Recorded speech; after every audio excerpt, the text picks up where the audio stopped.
राम राम। आप सभी के अंदर विराजमान मेरे परम पिता परमात्मा को मेरा कोटि कोटि नमन। हमारा सतगुरु सुखराम जी महाराज के ग्रंथ में मूल ज्ञान घट पर्चा का अंग चल रहा है। सतगुरुदेव मूल ज्ञान के बारे में बता रहे हैं कि मूल ज्ञान क्या है। संसार में दो तरीके के ज्ञान हैं और दो ही तरीके की भक्तियां हैं और दो ही तरीके के मत हैं।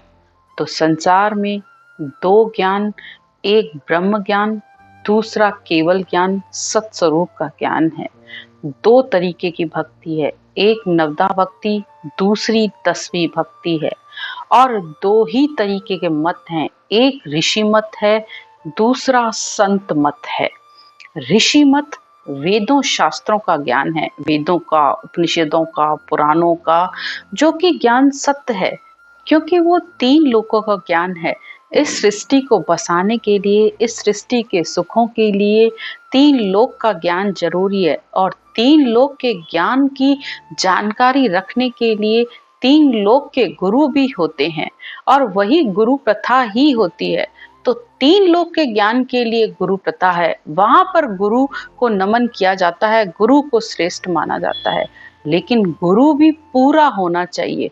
अगर गुरु को पूर्ण ज्ञान नहीं है तो वो ज्ञान आपके लिए घातक भी हो सकता है।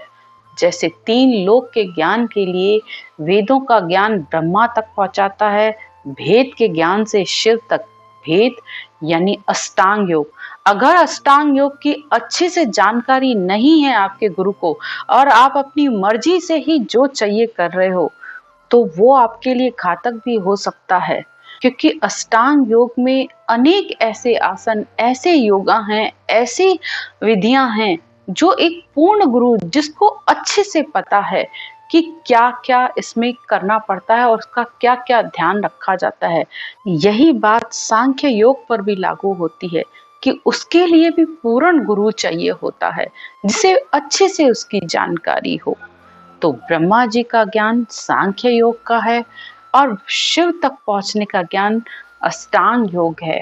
और इसी तरह लभेद के ज्ञान आदि शक्ति तक का है और सूक्ष्म वेद का ज्ञान महाविष्णु तक का है।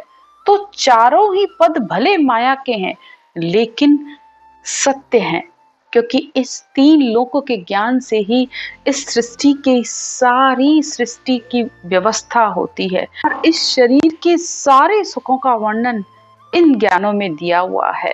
तो इसलिए ये ज्ञान भी सत्य है।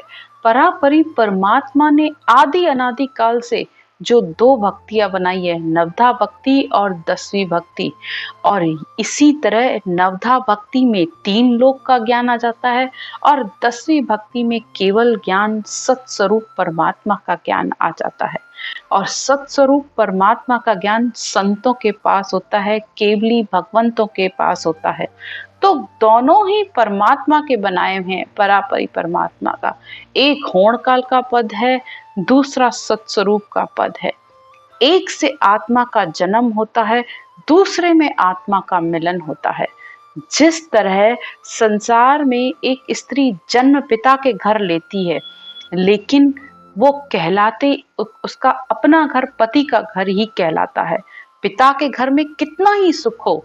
इसी तरह ब्रह्म में भी अनंत ही सुख है, ब्रह्म में कोई सुखों का वार पार नहीं है, वहां पर आत्मा का जन्म होता है, इसलिए वो पिता का घर कहलाता है। लेकिन ब्रह्म के अंदर भी आने की रीत है, इस आत्मा को बार बार इस संसार में अपनी इच्छाओं के वश आना पड़ता है। तो इसलिए वो आत्मा हर समय परमात्मा में मिलने का उपाय ढूंढती रहती है और वो केवली भगवंतों के पास है। तो उसी ज्ञान की चर्चा सद्गुरुदेव इस मूल ज्ञान घट में कर रहे हैं कि जब आत्मा मूल ज्ञान को अपनाती है यानी केवल ज्ञान को अपनाती है तो उसके अंदर कैसे कैसे अनुभव होते हैं, उस सब का वर्णन है। मेरी मुझको गम नहीं सुरत शब्द ले जाए, सुखराम सुन्न का शहर में अजब तमाशा था। अंतर में जब आत्मा सुरत रूपी चक्षुओं से इस शब्द धुन के दर्शन करती है तो ये शब्द आगे से आगे बढ़ता जाता है और आत्मा उसके पीछे पीछे चलती जाती है।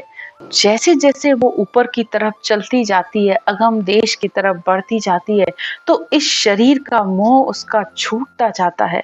फिर उसे नीचे इस शरीर का भी होश नहीं रहता है और इस खंड पिंड सबको पार करके वो उस अगम देश का अनुभव करती है। तो सतगुरुदेव कहते हैं, ये एक अनोखा ही अजब ही चैन तमाशा है। आत्मा है भले इसे नीचे पिंड में, लेकिन वो अनुभव अपना उस ऊपर गगन मंडल में कर रही है। उस शब्द धुन में हर समय उसकी सुरता लगी हुई है। उड़ी गुड़ी आसमान को सुरत शब्द की डोर, सुखराम घटा बिन दामनी जहाँ अनहद बोले मोर। तो ये मोर की तरह इस धुन को सतगुरुदेव ने कहा है कि जैसे मोर बोलता है, बारिश के दिनों में प्यू प्यू करता रहता है, इसी तरह ये अनहद की धुन है।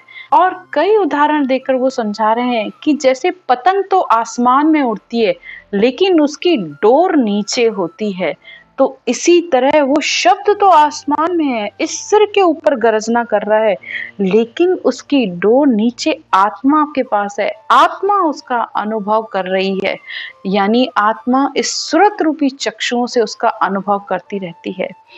इसी तरह घटा बिन दामनी जहाँ अनहद बोले मोर। सतगुरुदेव कहते हैं कि इस धुन का ऐसे अनुभव होता है जैसे न घटाएं हैं, न काले बादल हैं, न बिजली है, लेकिन फिर भी आत्मा इस धुन का अनुभव कर रही है। गिगन गरजे गैब का जैसी घोरम गाज, संत दुआई उन देश में संता ही को राज। तो वो संतों के देश की आवाज है, वो परमात्मा के देश की आवाज है। जैसी घोरम गाज गरज रही है वो अनहद की धुन, और आत्मा उसका अनुभव कर रही है। सुखराम दास देह कींगड़ी नार भई सब तार, राग 3600 ऊतरे कोई गैब बजा मणहार। वो परमात्मा गैबाऊ है, वो उस परमात्मा का क्या गुणानुवाद किया जाए। इस सारे शरीर को वो कह रहे हैं कि सारंग है, इसके अंदर जो नाड़ियां हैं वो तार है। जैसे बाहर किसी सारंगी को छेड़ो तो उसमें से कितने तरीके के राग निकल सकते हैं, तो इसी तरह जब इन नसों नाड़ियों में, इन रोम रोम में उस राम नाम की ध्वनि होती है, वो रंकार की धुन होती है, तो अनेकों तरीके के 3600 तरीके के राग इसमें अंदर आ जाते हैं और वो सब अंतर में अनुभव होते हैं। जब तमाशो देखियो तन भीतर मन माय। ये ऐसे अजब तमाशे हैं, बताओ किसी को कहने में आएंगे कोई विश्वास भी नहीं करेगा, लेकिन आत्मा अंतर में अनुभव करती है। तन भीतर मन माय, इस तन और मन के भीतर में वो आत्मा अनुभव करती है। सुखराम जगत का ख्याल पर अब मन जावे नाय। तो आत्मा को अब बाहर कुछ देखने की जरूरत ही नहीं पड़ती, न इस मन के ख्यालों में, अब न विचारों में बाहर की कोई बात आती ही नहीं है। इस धुन का ऐसा आनंद है कि सब, अगर एक मन इस धुन में लग जाए ना, तो इंद्रियां तो वैसे भी, ये मन, इंद्रियां, चित्त, मन, बुद्धि, सब कुछ इसके साथ आत्मा के होकर इस धुन का आनंद लेते हैं। तो बाहर का कोई विचार या ख्याल आए भी तो वो रुकता ही नहीं है, क्षण भर भी नहीं ठहरता है, और अगर आ भी जाए तब भी कोई फर्क नहीं पड़ता इस धुन में, लेकिन आत्मा इसका हर समय आनंद लेती है। जगत तमाशे लग रही आन माया के संग, सुखराम दास जहां रम रया अनहद बाजे जंग। तो संसार, तो सारा संसार इस बाहर के तमाशे में, इस माया के संग लगा हुआ है। वो बाहर के ही करनी और कर्म में लगा हुआ है और चाहता अंतर का आनंद है, तो कैसे मिलेगा? जब तक वो अंतर में आनंद उत्पन्न ही नहीं होगा, वो धुन होगी ही नहीं। इस धुन की आवाज पे ही तो गोपियां थिरकती थी, गोपियां नाचती थी। तो जब तक ये अंतर में धुन प्रकट ही नहीं होगी, तो कैसे उसका आनंद लोगे? तब तक तो तुम बाहर के ही दर्शन करके खुश होते रहोगे। तो सच्चे संत जहाँ इस अनहद बाजे की धुन को सुनते हैं, वो हर समय इस अनहद की धुन में ही रमे रहते हैं। अनहद जो बिना बजाए बज रहा है, कौन बजा रहा है, कौन सुन रहा है, कुछ समझ में नहीं आता, लेकिन अंतर में बहुत आनंद है। तो ये है संतों का आनंद, जो अपनी ही अवस्था में मगन मुनि की तरह बैठे रहते हैं। जहां थोड़ा समय मिल जाए तो इसका आनंद लेने रहते हैं। नहीं दीसे नहीं देखूं रूप रंग कछुनाए, सुखराम हाथ में हाथ रे यूं शब्द लखाया जाए। नहीं दीसे यानी वो इन चरम चक्षुओं से तो दिखता ही नहीं है। उसका रूप क्या है, उसका रंग क्या है, उसका वर्ण क्या है, कुछ भी कहने में नहीं आता है। बस ऐसे लगता है जैसे अंधेरे में किसी ने किसी का हाथ पकड़ा हो, तो अनुभव हो जाता है कि हाँ, किसी ने मेरा हाथ पकड़ा है। तो बस ऐसे ही अंतर में ये आत्मा उस शब्द धुन का अनुभव करती रहती है, क्योंकि उसका कोई रूप रंग कुछ है ही नहीं। वो कहने में और बताने में आता ही नहीं है, वो अनुभव किया जा सकता है। सुरत हमारी माकड़ी तार हमारी सांस, मन पवना घर लाए कर सुखदेव चढ़ा आकाश। तो सतगुरुदेव कहते हैं कि कैसे आकाश में चढ़ा जाता है, कैसे इस धुन का अनुभव किया जाता है। जैसे मकड़ी अपने अंदर से तार निकालकर उसी के सहारे से ही ऊपर चढ़ती है, ऐसे ही हमारी ये जो सुरता है वो मकड़ी की तरह है, और ये जो श्वास है वो तार की तरह है। तो अपने मन को इस श्वास में लगा दो। आपको कुछ ना समझ में आए तो आप मुख से रटना करो, बस कंठ और जीभ से। और इस मन को न समझ में कुछ भी नहीं आ रहा है कि मैं कहाँ लगाऊं, क्या करूं, तो बस इस मन को इस आती जाती श्वास में लगाओ। नाभि से श्वास ऊपर गई, फिर नीचे गई, फिर ऊपर गई, फिर नीचे गई। थोड़ी देर में वो आपको लगेगा अंदर ये राम नाम की माला इस चक्री की तरह घूम रही है। जैसे ही ये चक्री चलना शुरू होती है तो वो शब्द की धुन आपको धीरे धीरे समझ में आने लगेगी। लेकिन जब तक अगर शब्द धुन की जानकारी नहीं है तो पूर्ण समर्पण करके इस ज्ञान को, अपने मन को इस श्वास पर ले आओ। इस श्वास को देखो, जितना जितना आप श्वास में लीन होगे आपका मन एक चित्त होता जाएगा और फिर सुरता इस शब्द का अनुभव करेगी।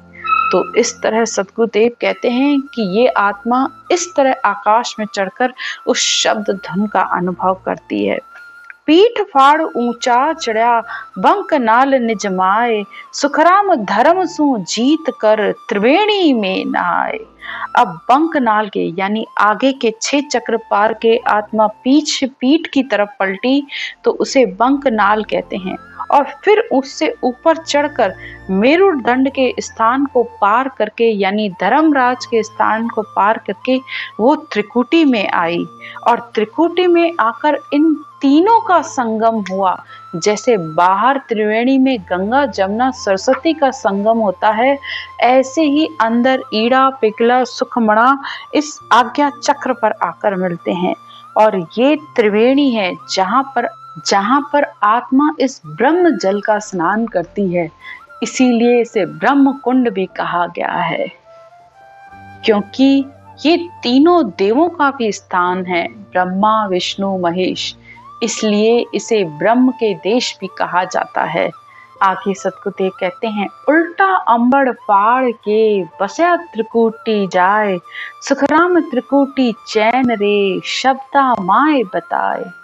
तो सतगुरुदेव कहते हैं कि उल्टा अंबर फाड़ के यानी इस आकाश को भी फाड़ कर ये आत्मा 10वें द्वार से बाहर कैसे जाएगी, जब वो मेरुदंड से उलट कर यानी इस सिर के ऊपर से होकर इस आज्ञा चक्र पर त्रिकुटी पर आएगी। तब वो इस त्रिकुटी के देश का आनंद लेगी और फिर इस त्रिकुटी के चैन में यानी इस त्रिकुटी में ध्यान समाधि लग जाती है, जिसे शब्दों में नहीं कहा जा सकता, क्योंकि तब आत्मा की गहरी समाधि लग जाती है। तब उसे इस रटना का भी होश नहीं रहता है। मन पवना आकाश लग सुरत शब्द एक। तो यहाँ तक तो सुरता और शब्द एक होते हैं। सुखराम त्रिकुटी पहुंचिया दे छिन्न मातर देख। तो जब यहाँ पर त्रिकुटी पर जब पहुंचते हैं तो नीचे शरीर बहुत ही खाली सा अनुभव होता है।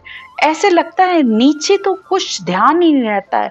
आत्मा हर समय इस शब्द धुन में के ध्यान में लगी होती है और उसका इतना गहरा ध्यान लगा होता है कि उसकी आंखें कभी कभी बिल्कुल लाल सुर्ख हो जाती है, जैसे किसी ने इन आंखों में फिटकरी डाल दी हो तो वो कैसी लाल हो जाती हैं, या जैसे किसी ने अमल खा लिया हो। तो उस तरीके से उसका ध्यान इतना लग जाता है, आत्मा बिल्कुल शब्द से जुड़ जाती है। तो ये समाधि की अवस्था है। इससे आगे की चर्चा हम कल करेंगे। राम राम।